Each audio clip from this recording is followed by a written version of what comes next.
Hello, I am back, and I'm going to continue reading King George V, and this topic is entitled At Death's Door. Before I proceed, what I'm going to do is show you what I have as a movie, which if you've got Amazon Prime, there's a movie out here called The Lost Prince, and it's in 2 episodes. It takes an hour and 30 minutes to watch each one of them, but I feel like it's not just about little Prince John, but it encompasses so many of the different little elements of King George V's reign. Not only was it how they were with little Prince John, but it encompasses a lot of different elements of King George V's reign and the things that they, dealt with the First World War and other things. Mary acquiring items for the royal family, and also during the war, and how they were so busy when the kids were so young. They were so busy with trying to help the country, and how World War I really, anytime there's a war, it really occupies the time of the monarch. So it's just a good movie. But this nanny, she was so devoted to little Prince John, and he had his own little remarkable traits about him. And that's also one of the things about this movie. And it's really very, very nice. And how they did have to isolate him. He had epileptic fits. And once George ended up becoming the king, they isolated him to Wood Farm. And this nanny here took such wonderful care of him during that time. And she really rooted him on. When you have those epileptic fits, which, it does slow down the brain development, and that's what was happening to little Prince John. And in their own way, George and Mary were heartbroken over John. I mean, they didn't really know what to do with him, but there is a point where it's a remarkable movie, very poignant, but I just pointed out because it shows some elements during King George V's reign. And what I'm going to do is just show you where you can purchase this book. It's a book by Kenneth Rose about King George V, and it's available on a book website called thriftbook.com. And this is where I got the book, and I love reading about the royals. And I bought this book, and I just really enjoyed it. My next subsequent books you'll really enjoy. I have some on Queen Mary, Princess Alice, Prince Philip's mother, and those are very remarkable books too. So I hope to read them on this channel. But what I'm going to do is read through. This is when King George V is sick. So I'm just going to read through this section. It's about 12 pages. And thank you for listening. I like to read every word. And if you are interested, this book can be found on thriftbook.com. You can read it for yourself. But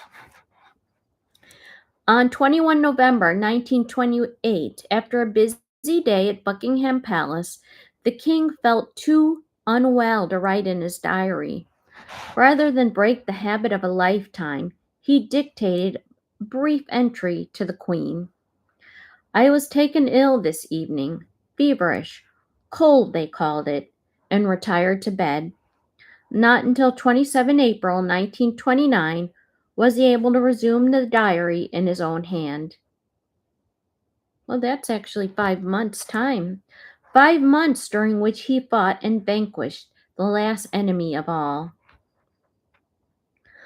Lord Dawson of Penn, summoned to the palace by telephone, took immediate charge. I knew for the first time I looked at the king. He later wrote that we were in for a serious illness. He had long prepared for just such an emergency, aware that a pathologist might one day be required. He had 3 years earlier asked young Dr. Lionel Whitby to carry out a complete set of tests on himself, including such unpleasant procedures as drawing blood from the veins. Dawson was thus able to judge whether Whitby had both the temperament and the technique to handle a sometimes irritable patient. When Whitby did enter the king's bedroom for the first time in the early hours of 22 November, limping from a war wound, he was received with curtsy. "Have you lost your leg?" the king asked him. "Well, it's very good of you to come and see me at this time of night." Whitby's test revealed a streptococcal infection of the chest. Corroborative evidence came from Dr. Graham Hodgson, the radiologist, who brought his apparatus into the palace garden on a lorry, paid out of a cable through a window, and took his plates as the king lay in bed. The first time an X-ray had been made available to a patient outside the big hospitals. Although the photographs confirmed the clinical evidence that the lower two-thirds of the king's right lung were affected, they did not reveal a localized effusion, which could have been pinpointed and drained. Meanwhile, bronchial spasms increased the king's pain and weakness. By the 2nd of December, the medical bulletin warned of a decline in the strength of the heart, and the Prince of Wales was summoned home from a safari in East Africa. Okay, I'm just going to do a brief sound check.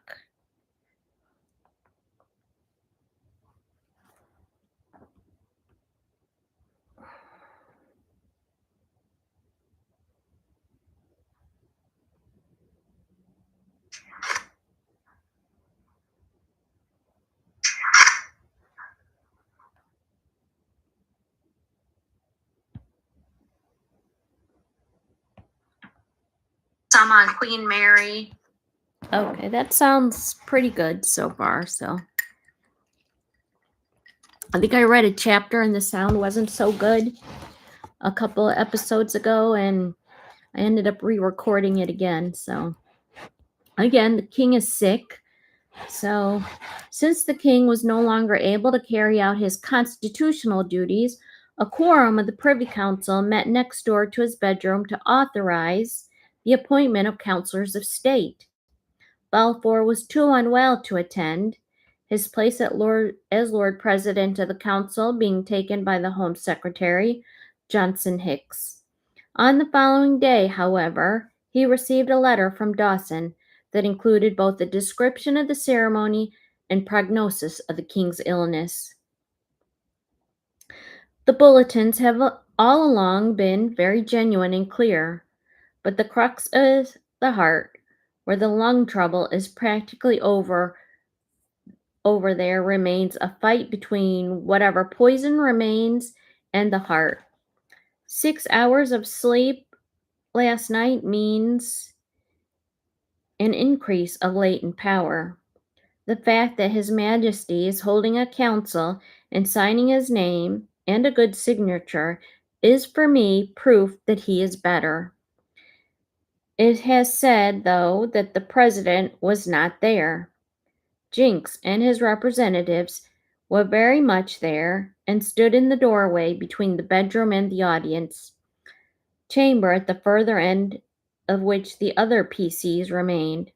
His Majesty, after he signed, wished to see the PC, but was told better not, that the pleasure was postponed. That confident, even jaunty tone was scarcely justified. The worst crisis in the king's illness has yet to come. But Dawson was determined not to sound a note of alarm. As he later wrote, by the third or fourth day he had proved he had septicemia, and just for public reasons they were unable to say so. Not only is it exceptionally a big illness for any man to have, and still more for a public person under modern conditions of press and publicity, but this in itself presented a problem by itself occupying much time. The mischief is in the lung, as Dawson called it, was overshadowed by a general infection of the blood. A decade later, sulfonate drugs were available to combat the toxemia. Another 5 years later, and penicillin was at hand to exert its near magic potency. But in the winter of 1928, a team of eminent specialists that eventually grew to 11 could do little more than watch the patient fight in his own battle.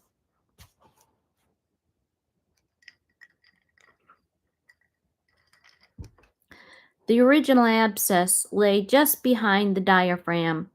It thus eluded each new set of X-ray photographs, and even if detected, it could not have been drained without the strain of surgical operation under anesthesia. Feverish and delirious, the king had, by the afternoon on 12 December, sunk into unconsciousness. Sister Black, the senior nurse, later wrote of that moment, "The doctors had done everything that could be done. Human skill ended there." Then Dawson came into the room. "Will you give me a syringe?" he said suddenly. "I think I will make one more try to find that fluid." He explored the chest, and with that insight, which resembled luck, but is more usually the result of experience, detected the exact place within a few seconds. Plunging in the needle, Dawson at once drew off 16 ounces of vicious matter.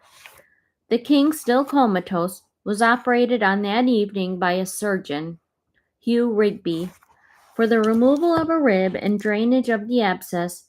His decline had been arrested.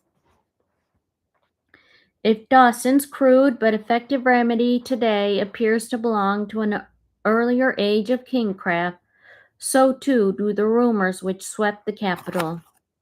The Duke of York was amused to hear that the Prince of Wales was returning with all speed lest his younger brother should try to bag the throne in his absence.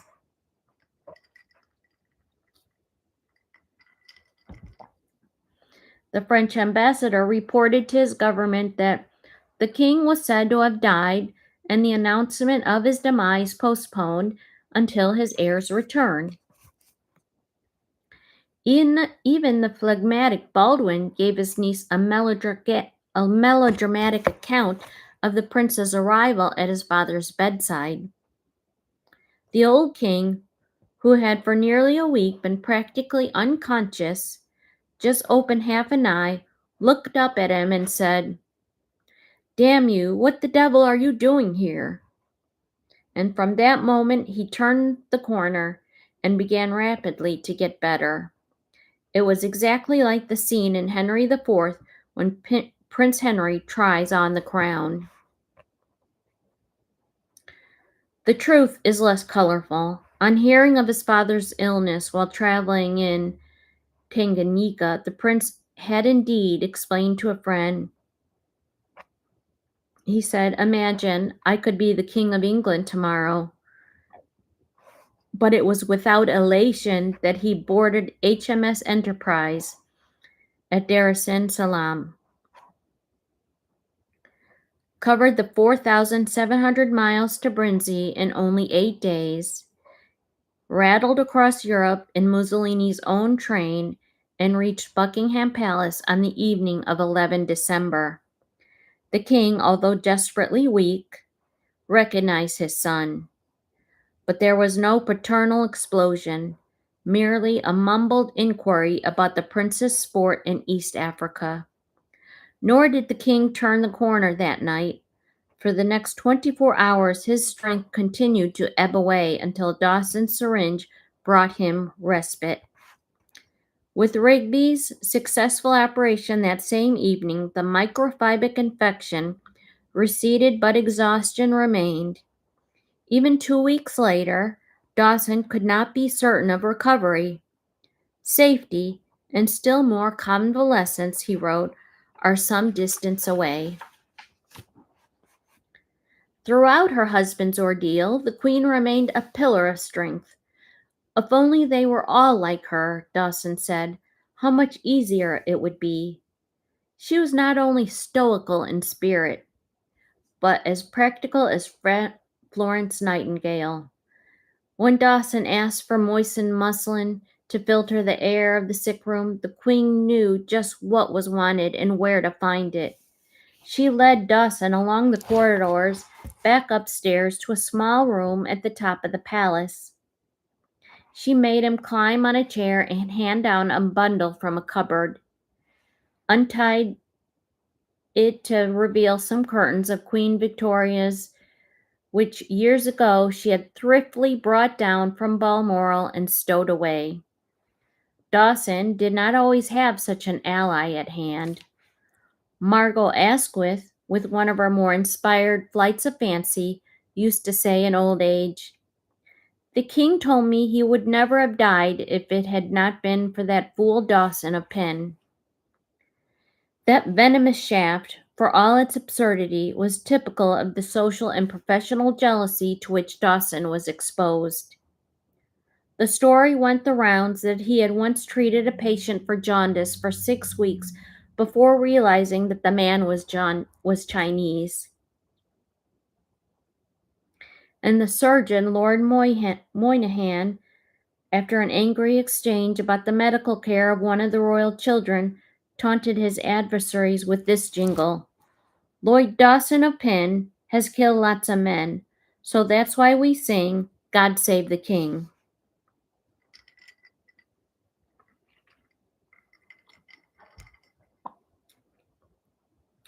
As the king lay at death's door in 1928, there was resentment among the members of the medical profession that he had not brought into consultation that pioneer of thoracic surgery, Arthur Tudor Edwards. It was even rumored that doctors and students intended to demonstrate outside Dawson's house for the benefit of the press. The king was a bad patient, mistrustful of medical science, hating to be touched by hands or instruments, and the victim of occasional melancholy.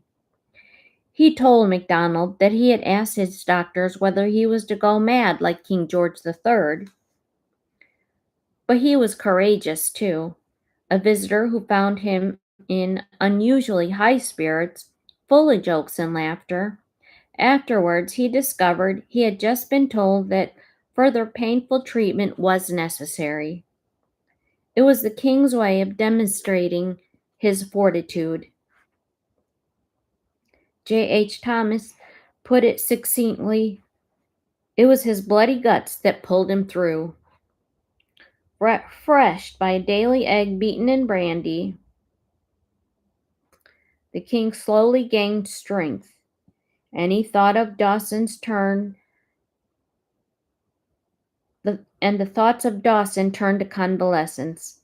4 years earlier, after a severe attack of influenza and bronchitis, the king had been persuaded to join the royal yacht, Victoria and Albert, for a Mediterranean cruise. On that occasion, his entourage had spared him most of the irritations of being abroad. The king does not wish to see any French officials during his journey through France. Stamford Ham had warned the British ambassador in Paris. He was accompanied on that 1925 cruise by the Queen and his favorite sister, Princess Victoria. And each of these two escorting warships was commanded by an officer who shared the King's quarterdeck humor. Commander W.N.T. Beckett was said to breakfast off steaks and ale, sometimes garnished with a midshipman. Commander R.V. Holt had been the Boswell of the party.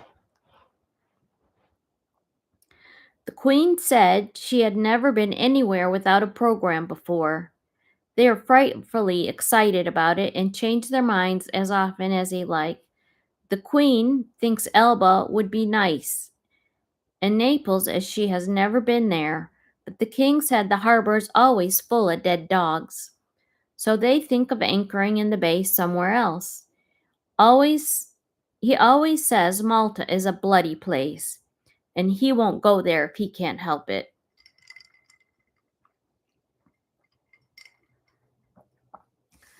Armed with volumes of his diary 30 or more years old, the King hoped to recapture his days as a young naval officer.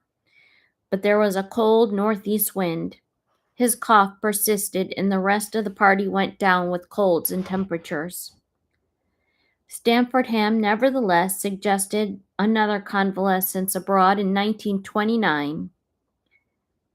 I was told in a rather strong language, he wrote, that nothing of the sort would take place.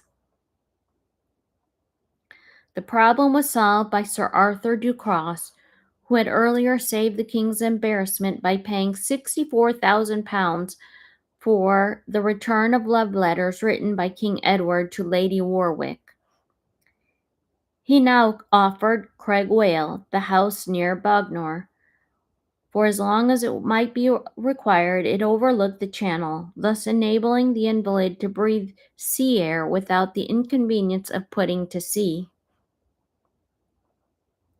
When Asquith borrowed Craigwheel as a summer retreat in 1916, a daughter-in-law wrote, "Hideous house, but trees in the garden, splendid sea view, and comfortable Elsinore battlements to walk on." Those amenities alone did not satisfy Dawson, who had the water supply tested and the drains examined, the carriage road leveled, and type of health-giving glass fitted to the windows of the King's room.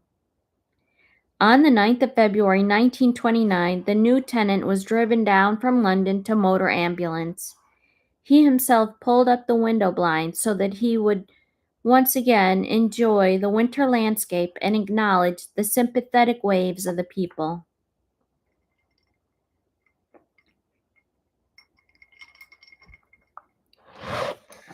On his fourth day at Bognor, the King was allowed to resume smoking. Such was the gulf which separates medical opinion half a century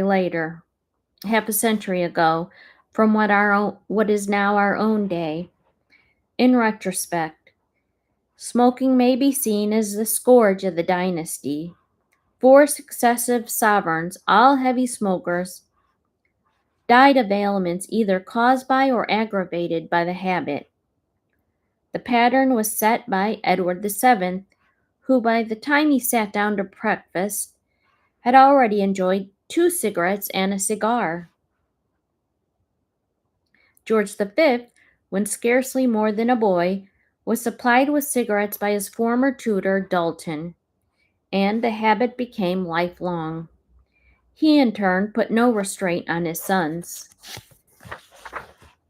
QueenMary's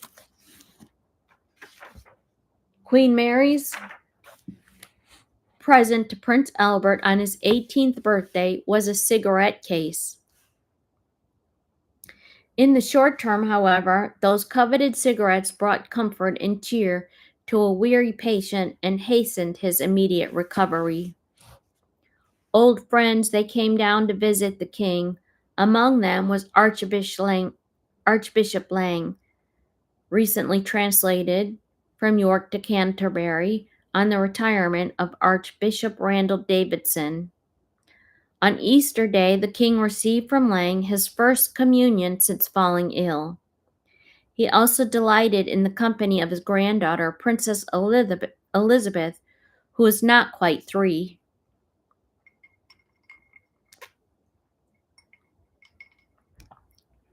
On the day when his spirits were low, the king complained that he would never have the strength to shoot again. He was persuaded to send for his gunsmith, who suggested that he might care to practice handling a gun to get his muscles working again. After so many years of gun discipline, the king did not like to have even an unloaded weapon inside the house. Purdy's therefore designed and made him a replica of a real gun, of exactly the same measurements and weight, with the royal cipher in gold on the butt. Instead of a firing mechanism, however, an electric battery and bulb caused a bright flash of light to emerge from the barrel when the king pressed the trigger. Thus, he could not only accustom himself once more to the feel of the gun, but also test his marksmanship with the help of a light-sensitive target. To spare him effort when he resumed shooting later that year, Purdy made him a set of 20-bore guns to replace the 12-bore which he had used all his life. I did not distinguish myself, the king wrote on the 21st of October 1929, when shooting for the first time since his illness. So he returned the 20-bore guns, and the Purdy made him a pair of light 12-bore, each weighing a shade of 6 pounds instead of the usual 6.5 pounds. Therefore, he began to shoot once more with his old brilliance.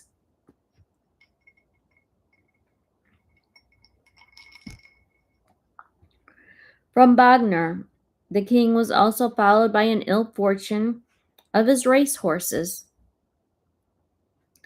When his Glastonbury was just beaten by Rosebery's Midlothian, he could not resist sending the successful owner a telegram. "Confound Midlothian!" He received the reply.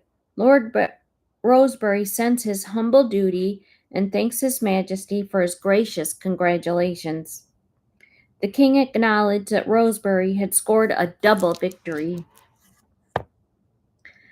After 3 months by sea, the king was told that he could return home to complete his convalescence. Wagner, however, will always be associated with his recovery. It has been alleged that when he lay gravely ill 7 years later, one of his doctors sought to soothe a restless patient with a whisper, "Cheer up, Your Majesty, you will soon be at Wagner again." To this the king said to have replied, "Bugger not Bognor," and instantly expired. The tale carries a certain plausibility. The king was always emphatic in his language, not least when being fussed by his medical advisers. Sir Frederick Willens, for instance, his physician at Sandringham, recalled how during that last illness the king would wave away his medicine with the words, "Willens, I'm not having any more of your blasted muck." But would that whimsical alliteration have been attached to his memory had he convalesced at Ramsgate or Cleethorpes, Scarborough or Torquay?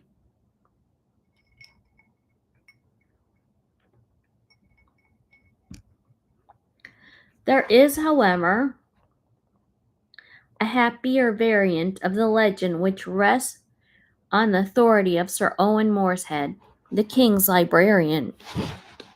At the time of the king's departure from Bognor, drew near, a deputation of leading citizens came to Craigswell to ask that their salubrious town should henceforth be known as Bognor Regis.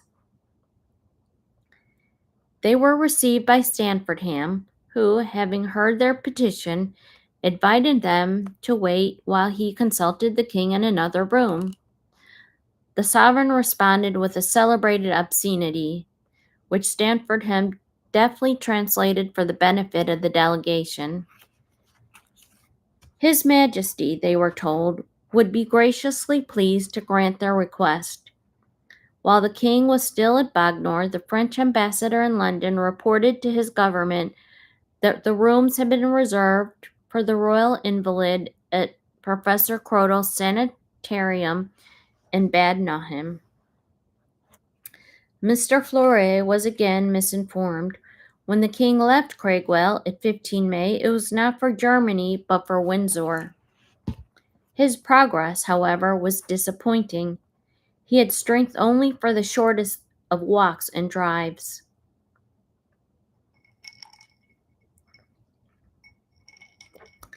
The reasons soon became apparent. An abscess caused by residual fragments of bone had formed at the site of the previous operation. On the 31st of May, the abscess burst, bringing some relief from pain. It was nevertheless with a temperature of 102 degrees that the king had to conduct a change in government. The defeated Baldwin, he had been received at Windsor on the 4th of June. MacDonald, his successor, on the following day, the new prime minister wrote in his diary, "Went to Windsor, king in Chinese dressing gown with pink edges and a ground of yellow with patterns of blue and green. Face seemed longer and brow longer, eyes rather staring and easily excited. Spoke at times rather loudly. Sat on sofa with a table and a pad of paper and pencil in front of him. Obviously had been very ill. Not always discreet in talk, and thundered against two in particular who were to be ministers. Forgot to ask me to form a government, but I had kissed his hand. Most cordial personally. The timetable of the change of government unfortunately disposes of an agreeable legend that the bursting of the king's abscess was the result of his laughing at one of J. H. Thomas's rude jokes. But the new Lord Privy Seal was not received at Windsor until 8 June, more than a week later. On that day, Lord Dawson of Penn was sworn of the Privy Council, an exceptional honor for a doctor, given at the king's insistence and against the wishes of the outgoing prime minister. It was not only a gesture from a grateful patient, but also an act of reparation. 10 years earlier, when Lloyd George recommended Sir Bertrand Dawson for a peerage, the king had resisted the proposal. He thought that more senior doctors might feel that they had been passed over, and that if war service was to count, surgeons had a higher claim. Lloyd George, however, had persisted. He pacified the king by conceding that the honor should be regarded not so much as a reward for past service as a measure to strengthen the composition of the House of Lords. That this king accepted, and in 1920 Dawson received his peerage as an authority on public health.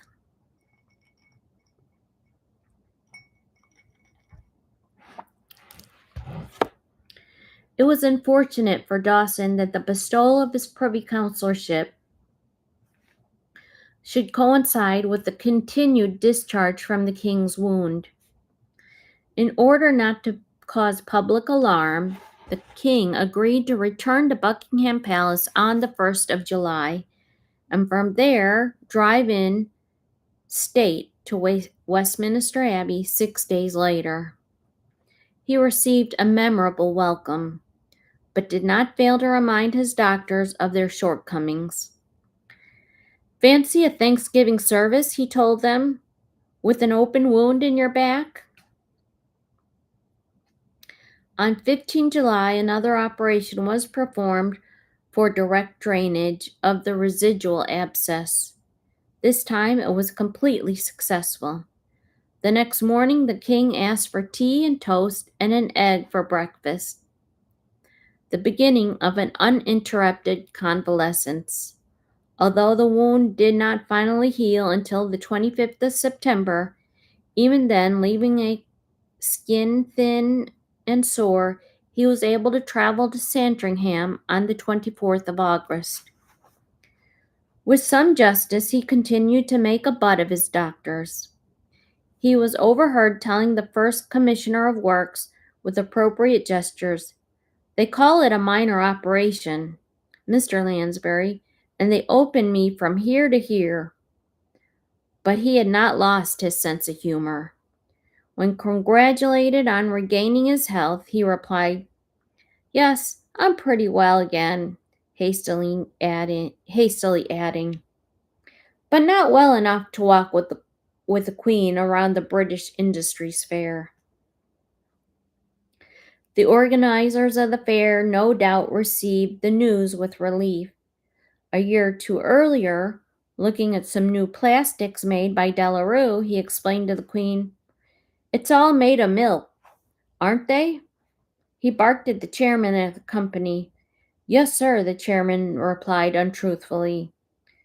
It was Albert Mensdorf who, on 19 November 1929, recorded the king's complete recovery, almost exactly a year since the onset of his illness. He was in a good mood, and he cursed as in the earlier days.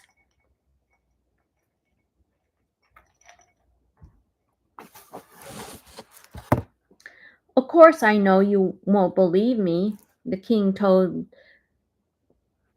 Reverend Cyril Ellington, headmaster of Eton.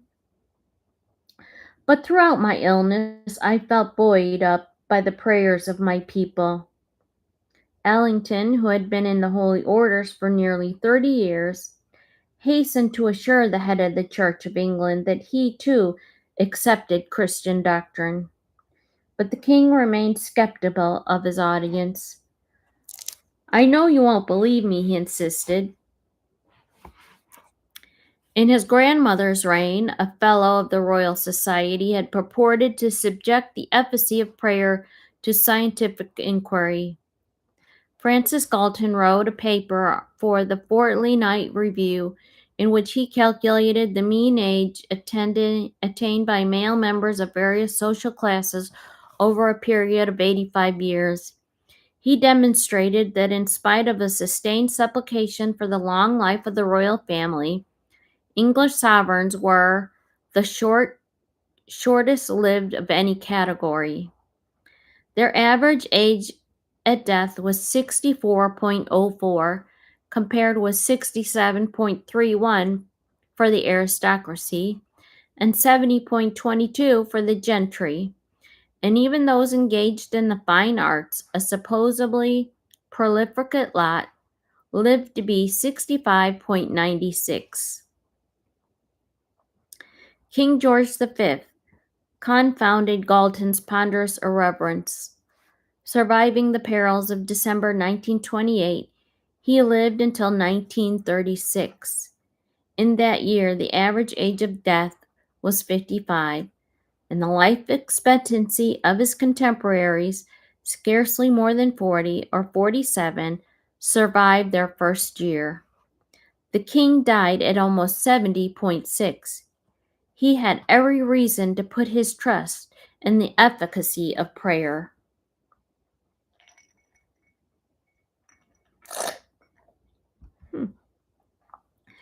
He was a simple faith based on the Bible. The habit which had acquired in Bashan of reading a chapter each night lasted to the end of his life, except he added scrupulously during serious illness. In mysteries, however, did not always accord with his own experience. "A wonderful book," he used to say, "but there are some very queer things in it." During his visit to the Holy Land as a midshipman, he expressed a characteristic doubt. "All the places are only said to be the places." Nearly half a century later, he enjoyed teasing the clergy about such enigmas. A visiting preacher wrote from Sandringham. The king was talking at the end of dinner over our port and cigars, raising absurd questions about the flood and the ark and Cain and Abel. Each Sunday in England and Scotland alike, he worshipped according to the rites of the established church, in spite of the doctrinal gulf which separated his two kingdoms. At Sandringham, the vicar's warden was the head gardener, the parishioner's warden was the king. But I bargained that I should not be expected to take the bag around, he said. I drew the line at that. Like all sailors, he enjoyed singing hymns. His favorites were Abide with Me, and The Day Thou Gavest, Lord, is Ended. On Sunday, when on board the Victoria and Albert, he could not find them in their usual place. A new hymn book had been introduced.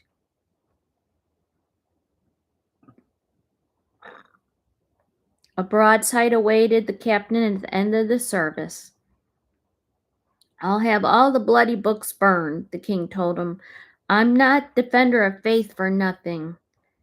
It was the most startling scene in the royal yacht since King Edward VII, attending morning service during convalescence from a celebrated operation, was exhorted to sing Peace, Perfect Peace in the appendix.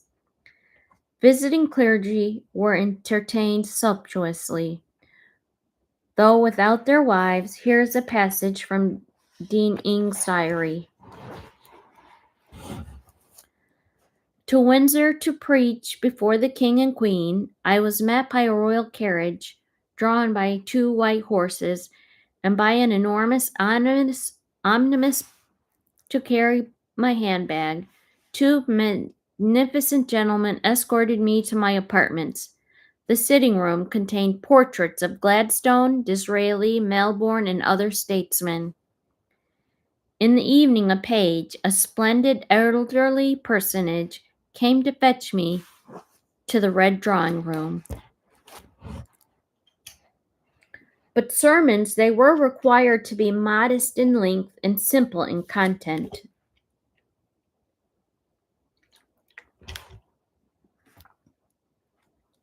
Stanfordham warned, preach for about 14 minutes. If you preach less, the king may say to you, you are too lazy to prepare a sermon. If you preach more than 14 minutes, the king may say, the man must not know when to stop. On a visit to Sandringham, Canon Woods followed his usual custom. He wrote of preaching at the gamekeepers and the kitchen maids, and was warmly congratulated by both the king and the queen. Not every preacher came through the ordeal with credit. There was an early brush with Cosmo Lang. Against the king's known wishes, he took his theme Christian mission overseas, an endeavor which the king thought both intrusive and futile. At lunch afterwards, they had set to. Lang told the king that being a Christian carried with it a belief that in a worldwide mission of Christianity, then you will tell me that with my views I can't be a Christian? The king asked. The Lang replied he could only state the premises. It was for the king to draw the conclusions. Well, I'll call you that damn cheek, said the king. Later they became friends. On liturgical matters, he was a middle-of-the-road Anglican. He liked tradition, and he was proud to be the first English sovereign since James II to perform the rites of Maundy Thursday in Westminster Abbey.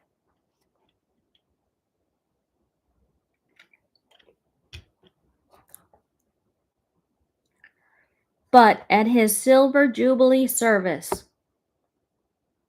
in St. Paul's, it was with reluctance that he allowed Lang to wear a mitre.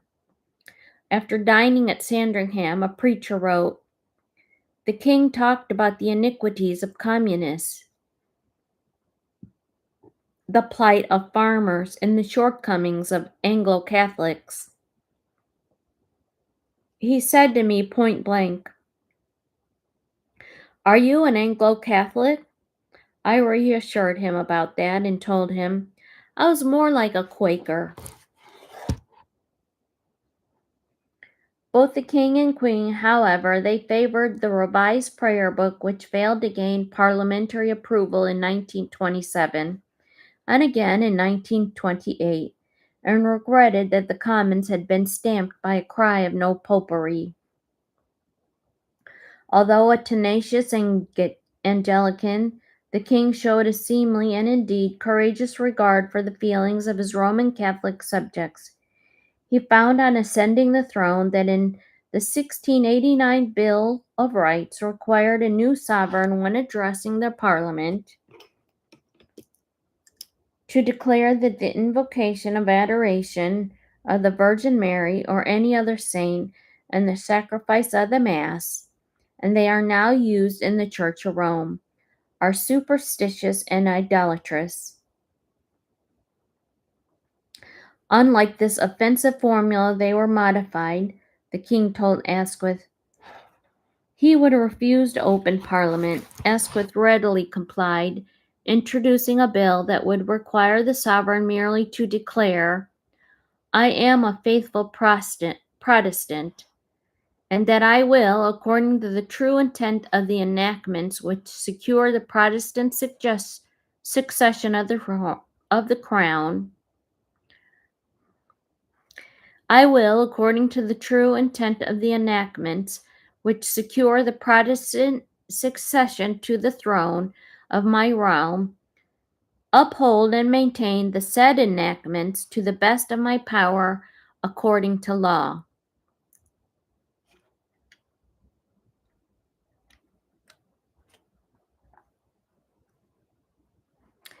The king's ministers did not always show the same delicacy in their attitude to Roman Catholicism.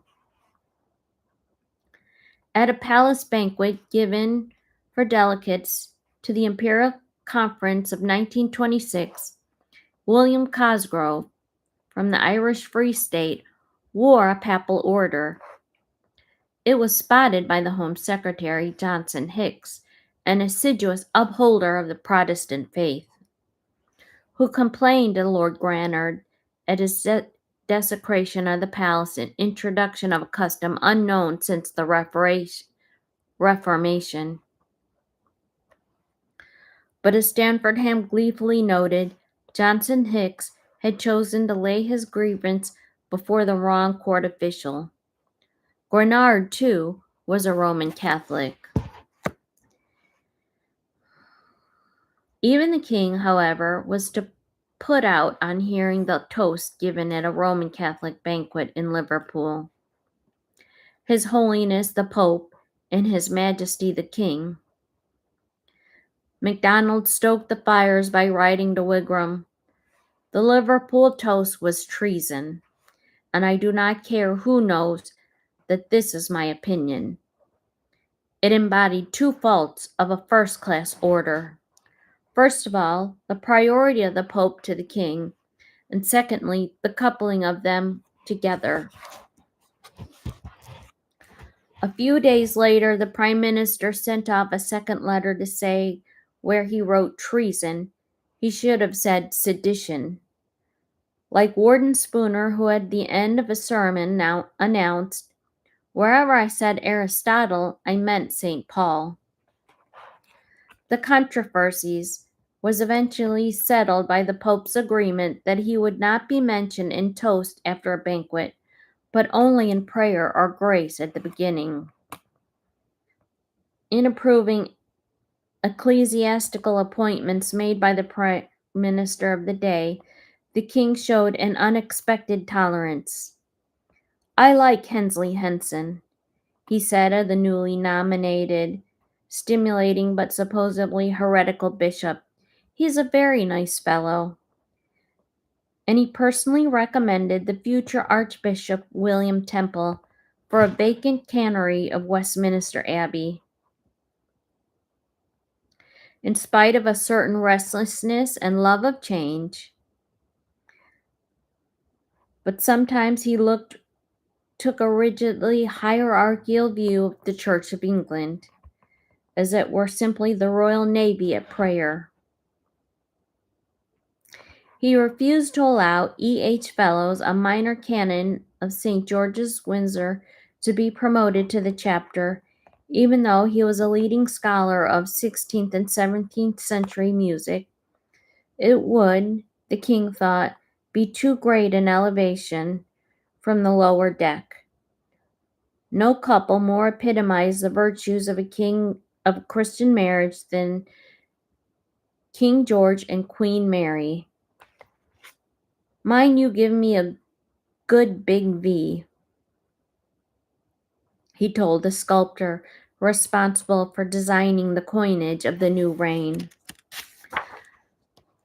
I don't want to be mistaken for anything other than George's.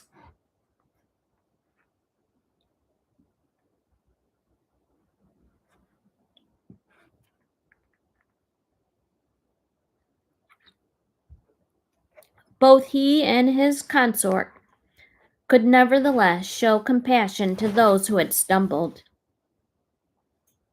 When the parents of a young Mecklenburg Strelitz discovered she was about to have a baby by a footman and banished her to the south of France, it was her cousin Queen Mary, the Duchess of York, who went to comfort her and daily drove out in her company. The king was similarly indulgent whenever such lapses were reported to him from the royal estates. Those private attitudes, however, did not affect the rigid conventions of official life, that no divorced or even separated husband or wife could be received at court.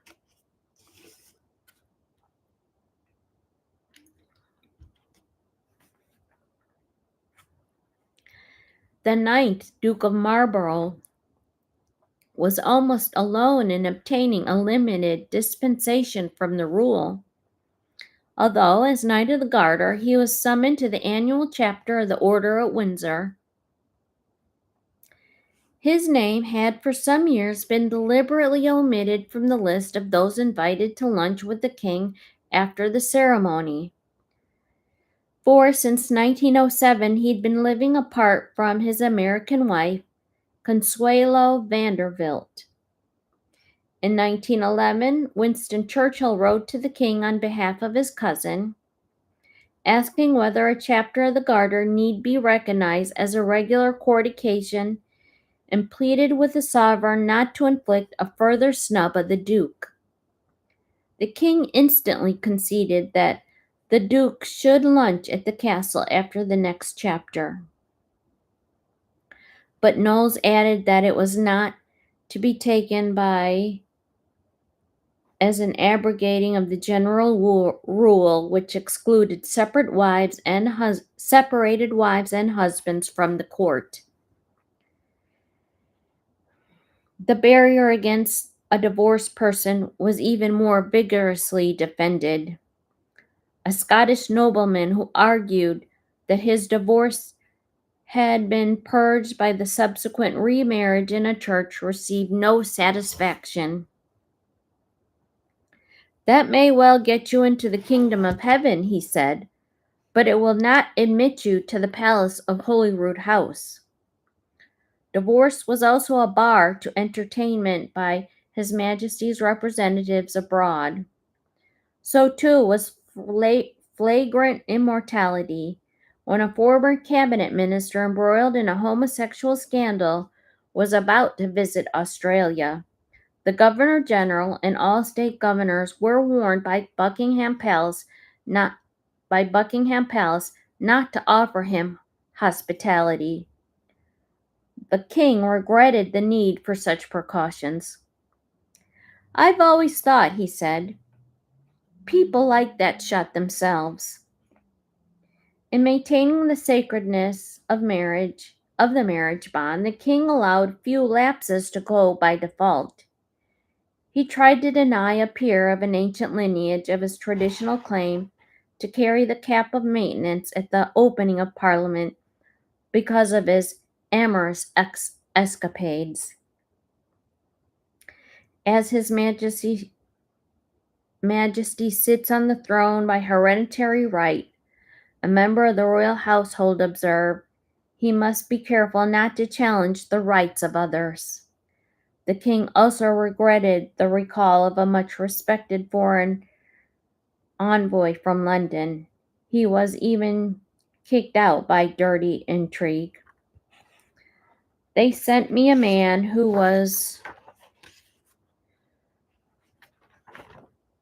he had 3 wives that were alive, but we shall refuse him. I will not have a man with 3 wives, nor did he. In spite of the high moral tone and blameless lives of the king and queen, there were apparently some who discerned room for improvement. They included a lady-in-waiting who one day presented the queen with a religious tract. It was returned with a majestic rebuke. You are neither old enough nor good enough to give me these. Queen Mary was a Christian, but she was also a queen. Okay, that is the end of this topic, which chapter in Political Pressures, which is at death's door. And these are some of the illnesses that the king endured. It's quite interesting. So I wanted to show you this is the king.